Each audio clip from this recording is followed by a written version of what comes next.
Once I reached the other side of the glass lobby doors, I was handed my box of humiliation and personal belongings. Mercifully, the security guard left me alone to find my own way to my car.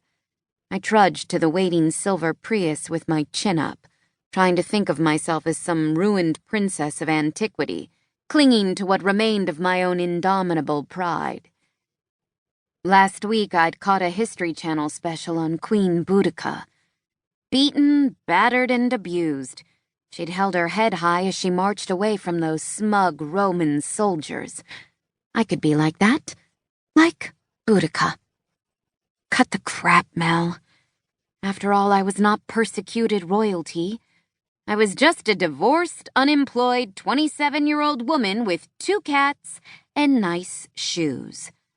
Somehow I managed to avoid crying until I was off the grounds of the Desert Princess Resort and Spa.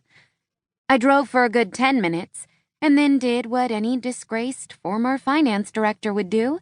I pulled into the drive-thru of the nearest hot beef heaven, ordered a triple burger with onion rings, and then pigged out right there in the parking lot. When I'd licked the last traces of grease from my manicured fingernails, I drove home to my 1-bedroom apartment and called my sister. "I just got fired," I told Lucy before I said hello. It sounded like she was eating potato chips. She swallowed and gasped, choking slightly on the inhale. "Fired?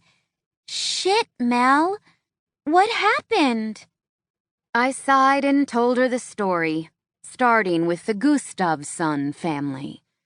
Normally, my job didn't require me to have much contact with the guests.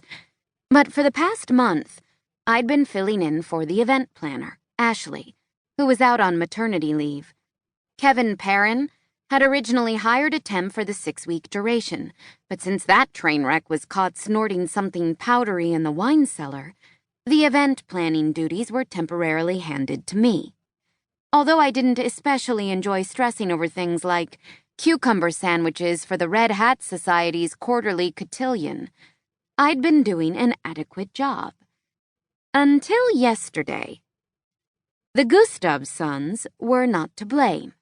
They were just a cheerful extended family visiting from Minnesota, who floated down the resort's lazy river, acquired I Love Arizona t-shirts from the gift shop, and photographed every single palm tree, saguaro cactus, and skittish gecko on the landscaped grounds.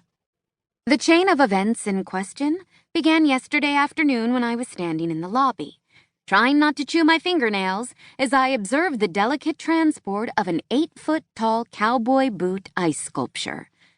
That was when Helen Gustavson tugged on my arm and introduced herself. "Is it really a celebrity wedding?" the woman asked, gawking at the cameras, the lights, the entourages, and the massive red rose centerpieces that were being carried in by a line of uniformed resort staff. "In a way," I said, and then sneezed for the 40th time.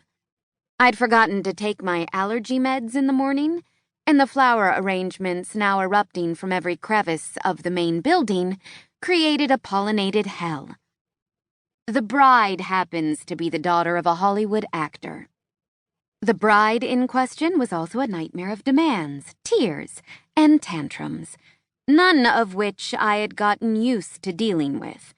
Usually, my workday entailed a lot of meetings, a lot of numbers, and a lot of reports for the corporate office to glance at and disregard. After graduating from college with a Bachelor of Science in Finance, I'd taken a job as an accounts payable specialist at a local golf club, working my way up to a managerial role. When my ex-husband was hired to head the marketing department, I felt inspired to move on. We'd been divorced for a while, and it wasn't particularly acrimonious, but that didn't mean I wanted to be reminded of my own poor judgment every day. When I applied for the Director of Finance position at the brand-new Desert Princess Resort in Scottsdale, I was shocked to even receive a callback, let alone get hired. But I was good at my job. In fact, I was so good that when management urgently needed to plug a staffing hole, they turned to me. I knew almost nothing about events.